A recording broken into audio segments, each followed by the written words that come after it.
Quando você vai revisitar a mitologia grega, egípcia, você já vê como algumas pessoas tinham o trabalho de chamar os espíritos, de evocar os espíritos, desde a Bíblia. Quando Saul vai visitar o que eles chamam de feiticeira, já existia esse medianeiro. Então, nós somos medianeiros. Nós estamos entre o meio dos dois planos e conseguimos o acesso a ambos. Não por merecimento, não porque é bonzinho, não porque é santo, mas no nosso caso, para resgatar nossas faltas, para nos melhorar e para trabalhar em prol da espiritualidade. Você tem uma história de ver espíritos, né, Mayra? Desde criança, né? Lembro que você... Desde muito cedo. Eu me lembro a partir dos 7 anos, a minha mãe conta a partir dos 4 anos. O que ela conta?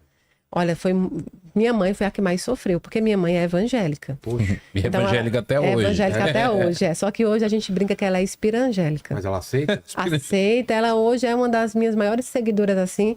E aí não pode desencarnar ninguém. Há pouco tempo desencarnou Diana, a cantora. Não sei se você conhece. Diana? É aquela que cantou Meu Amado, não é possível. Não, ela brigou comigo ontem, porque ela cantava umas músicas que eu falava, não conheço. Mas ela, como não? Como não conhece? Essa música é novinha, 1920 foi lançada. Nelson Gonçalves. Então, sempre que desencarna alguém agora, ela liga pra mim e fala, filha, você já viu Diana? Eu falei, mãe, não é assim, né, não é? Né? Jô Soares. Então, ela me liga hoje. Ah, te pergunto, você já conversou com o espírito, né? Que acabou de falecer. Você já conversou com ela? Já falou? Sim, assim que desencarna, ela liga. Filha, você já teve acesso? O que é que ela diz? Eu, mãe, não é assim, né? Então, assim, no início, hoje nós somos bem resolvidas nessa questão, mas no início não foi.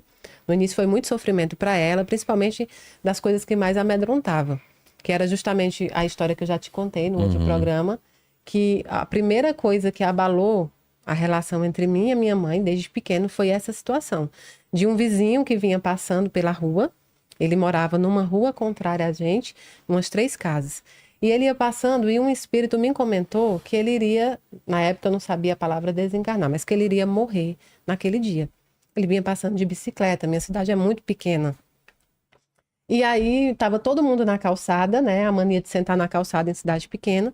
E aí eu falei para minha mãe, ele vai morrer. Mas eu tinha 7 anos, ele vai morrer. Minha mãe é evangélica, tava as vizinhas sentadas, tava a minha irmã. E ele passou, cumprimentou, olhando pra gente e seguiu. E minha mãe, naquela época, xingou, me bateu, me botou de castigo. Minha filha, não sei o quê. Fala mais isso. Ah, você tá doida? E começava isso. Foi um processo difícil. E 3 dias depois encontraram o corpo dele. Ele havia se suicidado dentro de casa. E só 3 dias depois encontraram. Mas a minha mãe, em vez de entender isso como algo... Não é que nem fosse natural, mas como algo que teria que ser investigado, ela ficou com medo. E aí ela começou a projetar, porque ela é evangélica, que isso aconteceu por minha causa. Nossa. Que eu teria o poder, talvez, de dizer uma coisa e acontecesse isso. Então a gente começou muito essa luta pessoal entre eu e ela, até que a gente se ajustou. Mas foram anos ajustando isso. E ela, me lembro muito dela pedir, não fala pra ninguém, não diz pra ninguém que isso acontece com você, não conta. Então a minha fase de infância com os espíritos foi bem puxada, mas ao mesmo tempo muito amorosa. Eu tinha muitos amigos espirituais e eu convivia muito mais com eles do que com as pessoas encarnadas em si. Talvez eu fosse uma criança estranha naquela época. Mas você não se assustou? Não, foi com muita naturalidade. Eu tive um espírito que me acompanhou muito cedo, que eu apelidei de madrinha, que era uma senhora. E essa senhora estava o tempo inteiro comigo. Como que ela era?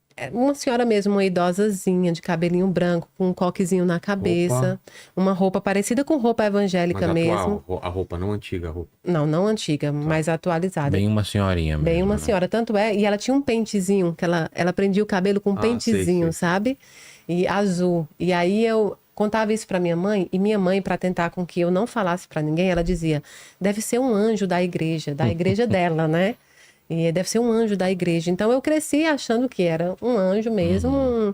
E para mim foi muito natural. Mas eu já tive muito medo durante a infância de outros espíritos. É mesmo? Muito medo. Porque acontecia coisas muito estranhas na época, que para mim não era fácil de entender. Eu tinha uma grande amiga que chamava Adrianinha. Mas ela estava desencarnada, estava morta. E eu brincava com as outras coleguinhas e tinha um matagal perto lá de casa. Então a gente jogava a bola. E a bola voltava. E as meninas corriam. Mas pra mim era tranquilo, porque eu dizia, é a Adrianinha. A bola voltava sozinha. A criança voltava jogando sozinha, na rua. Não, mas pra quem não via, era sozinha. E aquilo voltava. E eu me lembro muito hoje em dia, quando passa alguns filmes de terror, que tem essa situação da bola. Vocês já viram? Que tem filme de terror que... Sim, já vi isso. E aí as pessoas falam, não, acontece. Às vezes eles têm uma força, estão apegados ainda à matéria, que eles conseguem fazer esse tipo de efeito físico. Muito comum fazer em eletrodomésticos, em televisões. Muito comum isso acontecer pela facilidade também. Uhum. Então, essa menina assustava todas as minhas amigas. Todas as minhas amigas que estavam encarnadas tinha medo dela e eu não. Até um dia que ela me contou a história. Na história dela, ela teria sido assassinada por alguém da própria família ali, uma pessoa, um homem da própria família.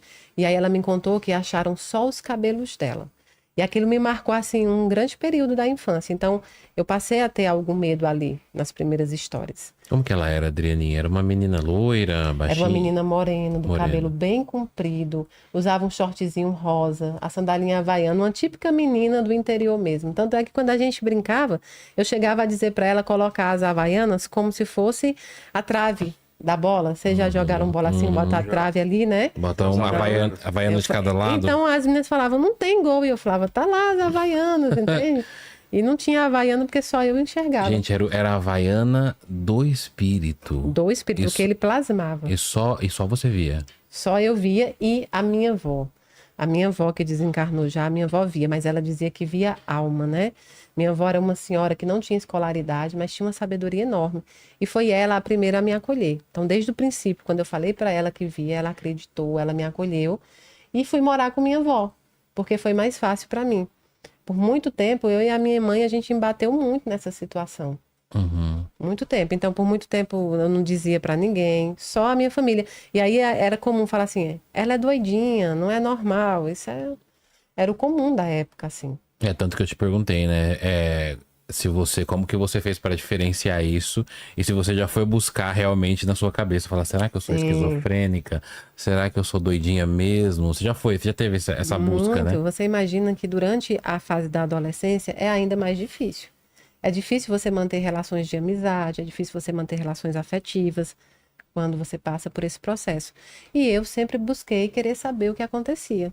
Na minha fase em que eu estive na igreja evangélica, por 12 anos, eu procurava vivenciar isso de uma outra maneira. Eles chamavam de outro nome, para mim ficava tranquilo. Mas eu queria muito entender o porquê que a Bíblia era tão usada contra algumas pessoas, o mesmo livro da Bíblia que usa para uma pessoa não usa para o restante, a teologia de pinça. Então eu comecei a estudar muito a Bíblia. Tanto é que eu te falei que eu estou terminando o curso de teologia também, por gostar muito. Mas fiz vários cursos, faço o curso com o Leandro Carnal, a Bíblia. Leandro Carnal tem um curso de Bíblia, que é muito bacana, porque é o lado histórico da Bíblia, né? E eu sempre trabalhei a vida inteira. Porque ele é ateu, né? Ele é ateu, mas um dos caras que fala de Bíblia como ninguém. É incrível como ele conhece, como ele tem um respeito e como ele decifra muitas coisas.